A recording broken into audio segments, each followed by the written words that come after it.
Hello students, आपका फिर से स्वागत है मेरे चैनल में। मेरा नाम है मनीषा। क्लास आज हम पढ़ेंगे रस। रस क्या होता है? रस के हम पढ़ेंगे स्थाई भाव क्या होता है, विभाव, अनुभाव, संचारी। ये बहुत बार हमने पढ़े हैं, लेकिन कहीं ना कहीं कुछ ना कुछ हमें डाउट रह ही जाता है। आखिर ये विभाव क्या है, आखिर ये आलंबन क्या है, उद्दीपन क्या है, अनुभाव क्या है, संचारी क्या है।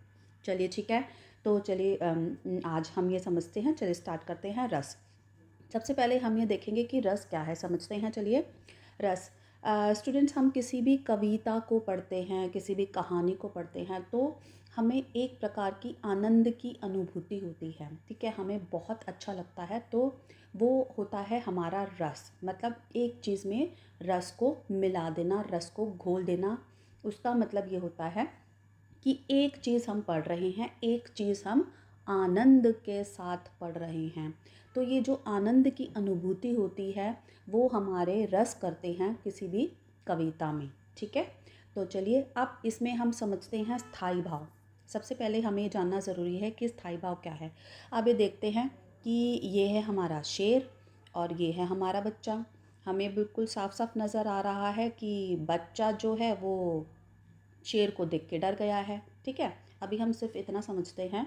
ये जो हमारे पास दो दो चित्र हैं कि ये जो बच्चा है ये शेर को देख के डर गया है। ठीक है, अब आते हैं हम स्थाई भाव पे। अब ये जो डर है हमारे अंदर, ये जो भय है, ये जो डर का भाव है, भय का भाव है, कि ये अचानक से पैदा हो गया है। हम खुश हो जाते हैं, हम रोने लगते हैं, या हम कभी उदास हो जाते हैं, या हमें कभी डर लगने लगता है किसी भी, या ऐसे ही कभी भी हम बैठे हैं, मान लीजिए हम किसी जगह पर बैठे हैं, या कभी भी हम हंसने लगेंगे या कभी भी हम रोने लगेंगे नहीं।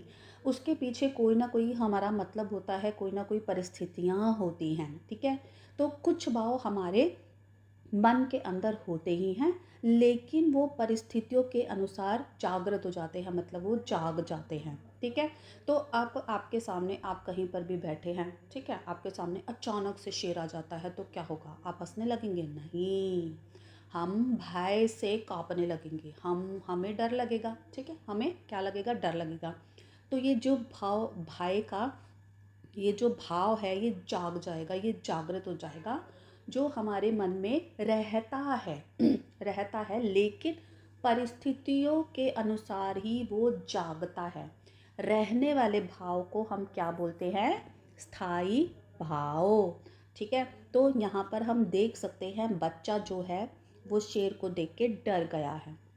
ठीक है, तो यहाँ पर हमारा, हम बहुत आसानी से हम कह सकते हैं, जो डरने का जो है, डरना, उसके अंदर कौन सा स्थाई भाव है? भय का भाव है। ठीक है, अब आगे हम देखते हैं विभाव। विभाव, जिस विभाव वो होते हैं कि हमारी कौन सी परिस्थिति से हमारा वो वाला भाव जागृत हुआ है, मतलब जागा है, जिस परिस्थिति से जागता है। अब ये परिस्थिति क्या है? ये परिस्थिति हम देख सकते हैं कि अचानक से हमारे सामने शेर आ गया है। ठीक है, या फिर अचानक से हमारे सामने आके अगर तितली आ जाएगी, तब भी क्या हम डर से कांपने लगेंगे या डरेंगे? नहीं ना, हम खुश होंगे, हम प्रसन्न होंगे उसको देख के। तो उस समय वो वाली परिस्थिति अलग होगी। अभी क्या है? भय का भाव है, यहाँ पर हम देख सकते हैं। जो जिस परिस्थिति में जागता है, जिस परिस्थिति की वजह से जागता है, वो हमारा होता है विभाव। तो ठीक है, यहाँ पर हम कर चुके हैं स्थाई भाव और विभाव। अब विभाव के दो पहलू हैं, या फिर दो भेद हैं, हम देखते हैं आलंबन और उद्दीपन। हम अच्छे से इसको समझ लेंगे। विभाव के यहाँ पर कितने भेद हैं, कितने भेद हैं? आलंबन और उद्दीपन। अब आलंबन क्या है? जिसकी वजह से स्थाई भाव जागता है। अब आप सभी मुझे ये बताएंगे कि किसकी वजह से ये स्थाई भाव जो है, जो भय का भाव है, ये जागा है। हाँ जी, बिल्कुल, ये शेर की वजह से जागा है। तो यहाँ पर हमारा शेर हमारा होगा आलंबन। शेर हमारा होगा यहाँ पे आलंबन। ठीक है, शेर हम किसको बोलेंगे? यहाँ पर शेर हमारा हो जाएगा आलंबन। अब आगे हम देखते हैं उद्दीपन।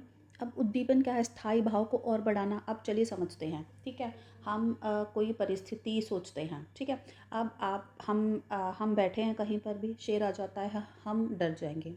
वो जो स्थाई भाव है, भय का भाव है, वो जागृत हो जाएगा, जाग जाएगा। ठीक है। अब कभी वो शेर अपने दांत दिखा दे, है भाई, दहाड़ दे, दांत दिखा दे, तो क्या होगा भाई, जो हमारा डर है, हम डर के पता नहीं क्या करेंगे, हम और ज़्यादा डर जाएंगे, हम थर थर थर थर थर थर थर काँपने लगेंगे। ठीक है। तो हमारे स्थाई भाव में और मिर्च मसाला लगा देते हैं उद्दीपन। ठीक है। हमारे स्थाई भाव में मिर्च मसाले का काम लगाने का काम कौन किसने किया है, उद्दीपन ने किया है। अच्छे से समझेंगे। ठीक है। तो इसका मतलब ये है स्थाई भाव को और बढ़ाना। यहाँ पर हमारे स्थाई भाव की जो हम महसूस कर रहे थे वो और ज़्यादा बढ़ गया है। ठीक है। आगे हम देखते हैं। आगे हमारा क्या है, अनुभाव। हमने स्थाई भाव कर लिया है, विभाव हमने समझ लिया है। विभाव के दो पहलू आलंबन और उद्दीपन हमने देख लिए हैं। अब हम देखते हैं यहाँ पर अनुभाव। भय की स्थिति में किया जाने वाला काम। हाँ जी बिल्कुल। अब आप देखिए यहाँ पर बच्चे के सामने, आपके सामने शेर आ जाते तो क्या बैठे रहेंगे? बैठे रहेंगे, कुछ ना कुछ करने का सोचेंगे, या तो हम ये सोचेंगे कि भैया आज तो हम तो गए काम से। ठीक है। या तो ये होगा, या तो ये होगा कि हम वहाँ से भाग जाएंगे। ठीक है। अब मैं ठीक है, मैं मतलब सोच रही हूँ कि क्या क्या हो सकता है। या तो फिर हम चिल्लाने लगेंगे, बचाओ बचाओ बचाओ। मतलब जो हमारे मन की स्थिति होगी, मन में बड़े सारे अचानक से हमारे विचार आ जाएंगे। ठीक है। जैसे कोई अचानक से आंधी आ जाती है, वैसे ही हमारे विचार बड़े बड़े सारे आने लगेंगे अचानक से। भय की स्थिति में किया जाने वाले काम, और उस विचारों के बाद हम कुछ ना कुछ काम तो करेंगे। ठीक है। तो उन भय की स्थिति में किया जाने वाला काम, वो जो विचार हमसे काम कराएंगे, वो हमारा है अनुभाव। समझेंगे? वो हमारा क्या हो जाएगा, अनुभाव। अब यहाँ पे हम देखेंगे संचारी। अब संचारी क्या है, भय के बाद मन की दशा। ये भाई मन की क्या दशा होती है? मन की दशा, हम किसी भी चीज़ को देख लेते हैं। अब आप ही देख लीजिए भाई, शेर तो बहुत बड़ी चीज़ है। हम में से कुछ विद्यार्थी छिपकली से डरते हैं, छिपकली छिपकली कुछ भी बोल सकते हैं। या फिर हम जी मकड़ी आ जाती है, या फिर मतलब ऐसे घर में ही हम छोटे छोटे चीज़ें हम देख सकते हैं जिनको देख के हम चिल्लाने लगते हैं। ठीक है। तो उसके बाद जो हमारी मन की दशा क्या होती है, ठीक है, ये हम अच्छे से समझ सकते हैं। ठीक है। तो वो है हमारा संचारी भाव। ठीक है। सॉरी, संचारी भाव नहीं, संचारी। अब ये हमने समझे हैं स्थाई भाव क्या होते हैं, विभाव क्या होते हैं, आलंबन क्या होते हैं, उद्दीपन क्या होते हैं, अनुभाव क्या होते हैं, संचारी क्या होते हैं। हम रस में हम ये चीज़ें बार बार हम पढ़ेंगे। तो सबसे पहले ये वाली चीज़ें हमारी समझनी ज़रूरी थी। ठीक है। तो स्टूडेंट्स, मुझे पूरी उम्मीद है आपको ये सारी चीज़ें समझ में आ गई होंगी। तो चलिए ठीक है, आज की वीडियो हम यहीं पे ख़त्म कर रहे हैं। तो प्लीज़ मेरी वीडियो को लाइक कीजिए, शेयर कीजिए, सब्सक्राइब कीजिए। आपका दिन शुभ रहे। धन्यवाद।